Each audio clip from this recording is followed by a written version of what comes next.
Vamos esperar a Ilauana e o povo voltar.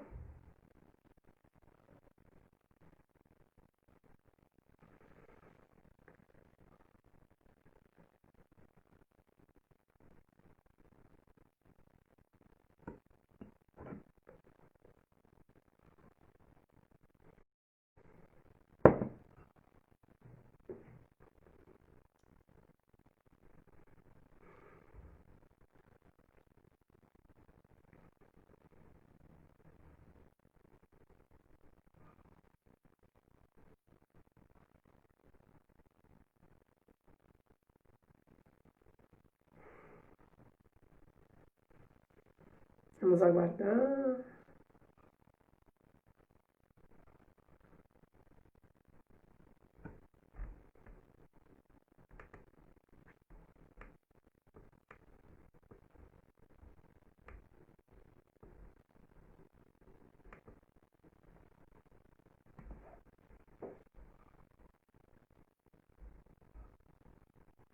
Vamos aguardar, Ilauana, o pessoal voltar para poder te chamar.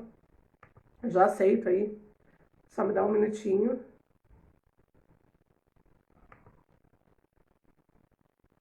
Vamos ver se as pessoas entram, voltam, para a gente poder encerrar.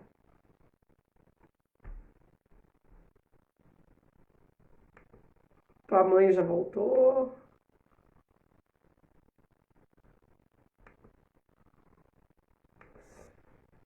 Vamos aguardar. O pessoal tá chegando, então já vou te aceitar aqui.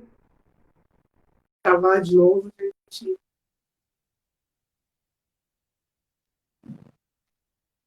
O pessoal nos vendo é mais fácil deles irem voltando, assim, já nos veem, né? Ao vivo. Ah, eu te falei que não ia dar tempo para um tempo só, porque eu também verdade. falo muito.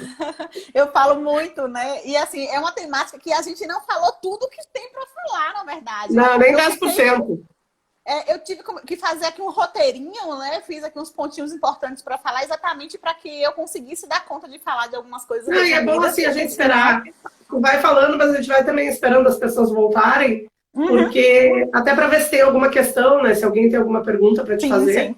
É importante a gente abrir para esse momento também. Concordo, né? Concordo.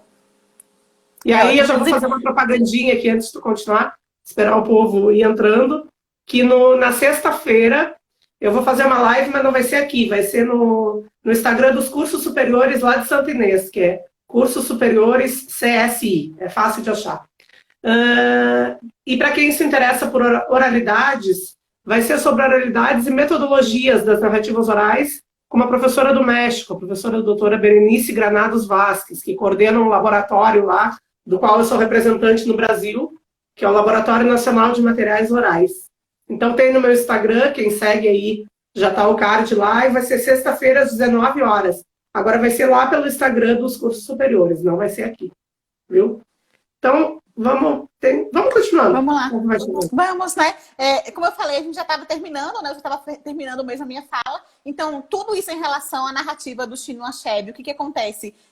Todas essas três partes, né? E toda essa perspectiva de utopia e de distopia, elas só reforçam, na verdade, elas ratificam o que Achebe apresenta no título do romance, que é uma espécie de apocalipse, né? Que acontece mesmo nesse confronto que acontece entre os nativos e os europeus, em que todas as coisas elas fall apart, né? Ou seja, elas se destroem, elas se acabam, elas se despedaçam. E que tudo isso resulta em quê? No despertar, no desperdiçar, na verdade, né? No destruir, no acabar daquele mundo especificamente, daquela cultura. Então, de um povo que tinha toda uma vida específica, né? Mesmo com suas falhas e seus problemas, mas que se destruiu, se acabou à medida que os colonizadores chegaram naquele espaço. E é o que temos para hoje. Espero que vocês tenham gostado. Não, eu adorei. E eu acho que é muito interessante tu colocar isso, né, do quanto o colonizador afeta, porque esse fator é um fator muito preponderante como eu falei antes, né, nas literaturas africanas, seja de língua portuguesa, seja de língua inglesa, né? E eu não sei se tu tem contato com Chimamanda, e com outros Tenho. autores que, claro, que tu tenha lido de literatura nigeriana, tu percebe essa influência do próprio Achebe, que foi o que começou, né? Que foi o que, vamos dizer, que é o que chegou, né? É o que marcou essa literatura até pra gente. Tu percebe a influência do Achebe nessas outras narrativas?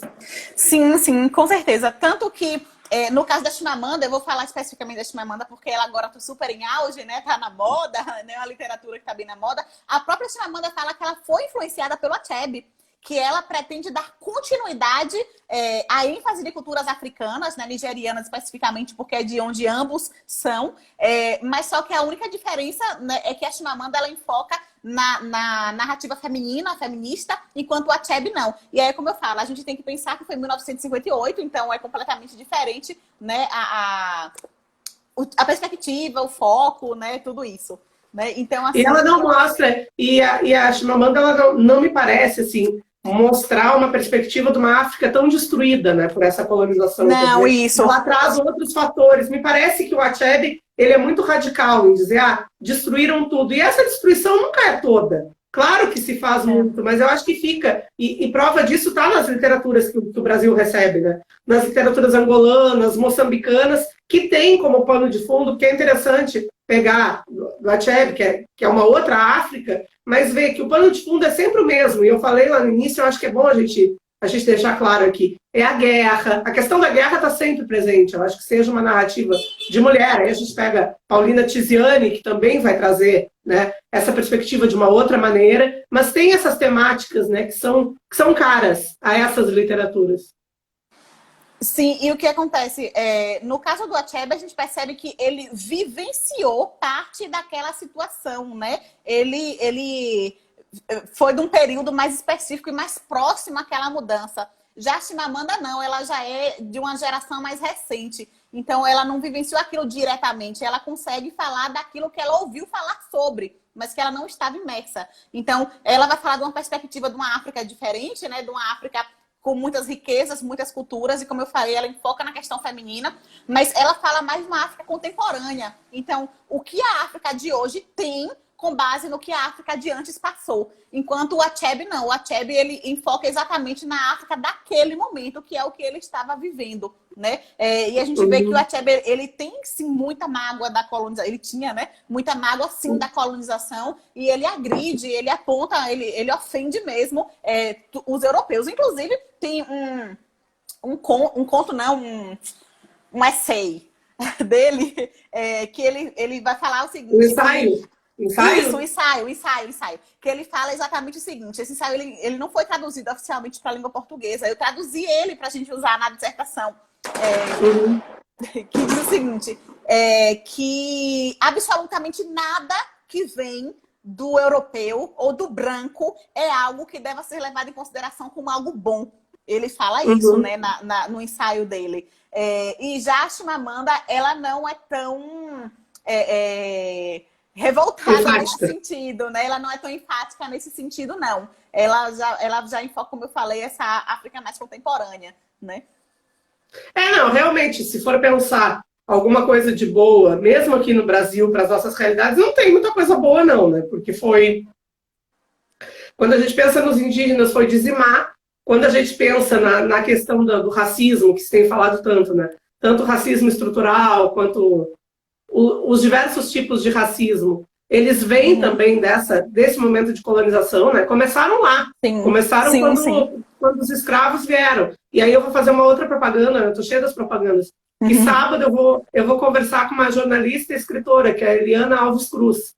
E ela tem 2 livros, está indo para o terceiro. O terceiro dela sai hoje. 3 livros publicados, um é uma ficção e o outro é um romance histórico. E o romance histórico, chamado Água de Barrela, ela faz justamente o percurso dos ancestrais dela, de quando saíram da África até virem para o Brasil, para serem escravizados já estou dando spoiler aqui para vocês ficarem com vontade de escutar. Para serem escravizados justamente no recôncavo baiano. Então ela vai trazendo essas questões e colocando que esse racismo e que todas essas questões que têm, graças a Deus, vindo à tona na contemporaneidade, que tem que ser, né, trabalhadas e que tem que ser pensadas e desconstruídas, vem desde esse momento de colonização. Pois é.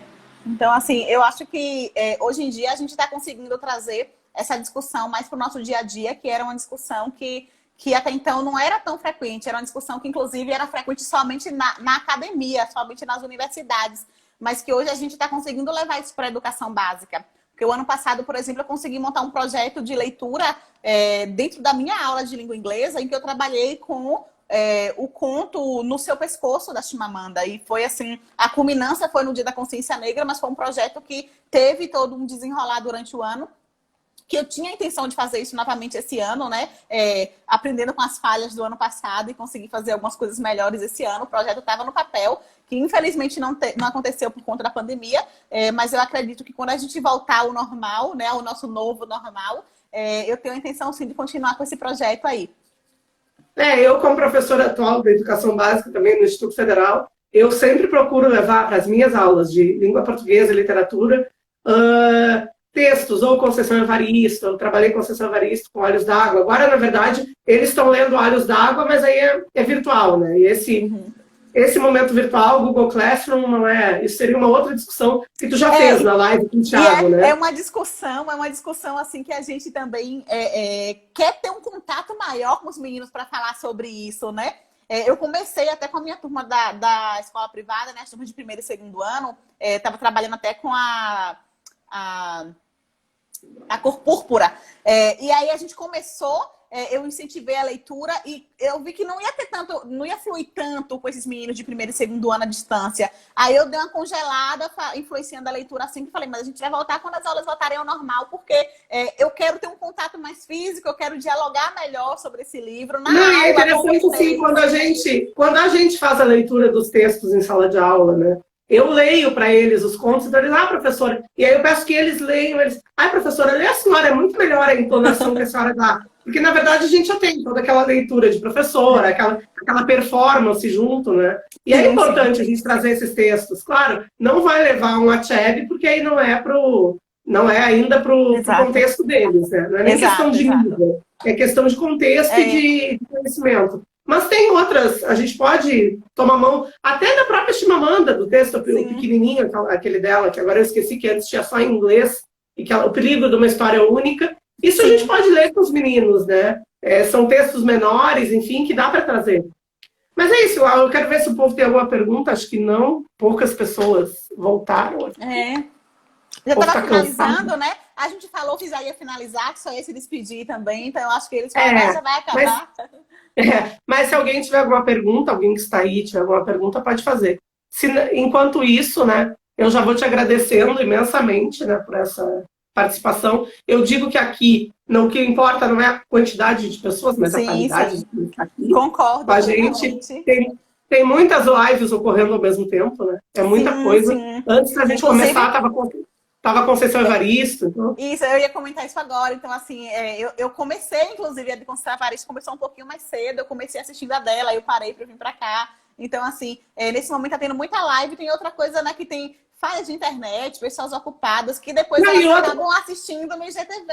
Né? Então, e outra coisa que eu acho que até tu falou com o Thiago, é que também nós já estamos cansados, né? De lives. Obrigada, Sávio. Sávio, professor da UFPB. Que bom, parabéns pela live, que gostou muito da discussão. Então, assim, o que tu falou na tua live, puxando um pouquinho esse assunto, também quando começou a pandemia, foi aquele boom de lives. E eu comecei a fazer live nesse momento, né? Eu comecei por uma necessidade de ter essa troca, né, com as pessoas, de poder conversar, de poder se ver. E aí acabei conversando com amigos dos mais diversos, como tu e outras pessoas, dos mais diversos espaços. Só que agora a gente já estamos num período que já está muito fatigante, né, para todo mundo. Eu acho que já está muito cansativo. A gente já chegou num limite né, e aí entram todas as emoções, enfim. Mas eu te agradeço imensamente pela tua disponibilidade em estar aqui. Eu sei que tu estava num outro evento hoje, aí saiu desse evento direto para cá. Não vou mais te judiar muito, que tá precisando descansar. Muito, muito obrigada, de coração, viu, Ilau, por ter estado aqui, por ter trocado esses conhecimentos com a gente. Eu vou deixar salvo no IGTV e depois, porque de sábado eu ainda não consegui fazer isso, que eu confesso para vocês, eu tô um pouco cansada. Eu deixo lá no YouTube, no meu canal, que é o canal Live da Maureen. Mas depois eu vou fazer um pacto aí. Vou fazer de sábado. Então, assim, então eu também quero só agradecer pelo convite, foi uma discussão realmente muito boa, como a gente tinha falado mais cedo, né? A ideia não é que eu ficasse falando, era que a gente conseguisse dialogar e realmente aconteceu. Aparentemente o público gostou, o pessoal achou interessante, que nós teríamos outras oportunidades em outros momentos, né, para continuar falando do Achebe ou de outras narrativas, né, de outros textos. Foi realmente um prazer, espero que vocês que estavam aí assistindo tenham gostado. Obrigada, querida. Um beijo e beijo para todo mundo. Beijão. Eu vou pensar pela Laura e vou me despedir aqui. Peraí, tchau. Remover aqui. Gente, muito, muito obrigada. Então, relembrando que na sexta-feira, para quem tem interesse em oralidades, metodologia das oralidades, eu vou estar numa live, eu vou mediar uma live nos cursos superiores. Eu vou colocar aqui, se alguém tiver interesse. Cursos superiores.